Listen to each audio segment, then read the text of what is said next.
Anjematua filua panjakana ajenga Colonel Michael Ranjenirina livauka Malagasy tia Tanjazagna Ralay Siranabavi.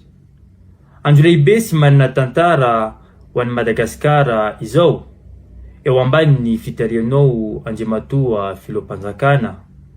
Ny firenenantsika dia miditra ao amin'ny dingan'ny fagnavozagna federaly, dingana ananganana firenena mirindra ary magnaja ny rariny.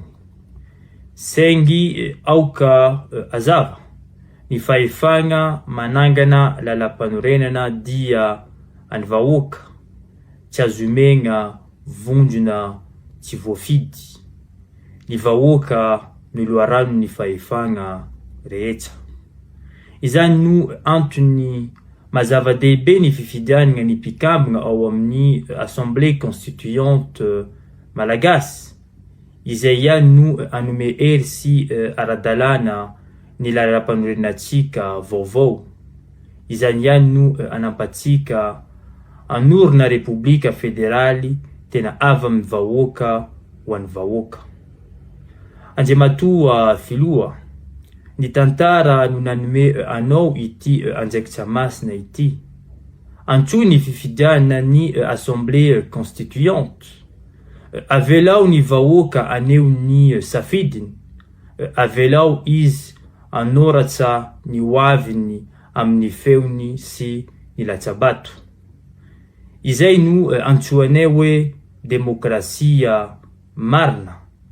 Izay no fahamarinana ary izany no fototry ny firaisam-pirenena. Ny vahoaka Malagasy, ny hoavin'ny firenena dia ao an-tanatsika. Tsy ho an'ny politisianina ihany, tsy ho an'ny komite, fa ho antsika rehetra.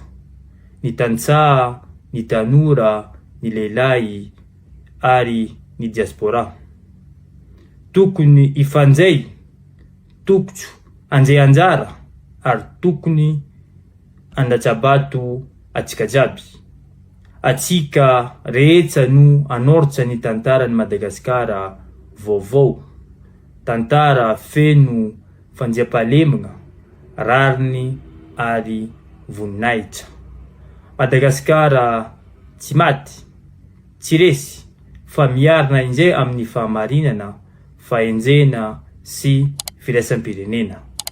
Ho ela velogno ny Republika Federaly Malagasy, ho ela velogno ny vahoaka Malagasy, ho ela velogno i Madagasikara. Misaotra indrindra tompoko.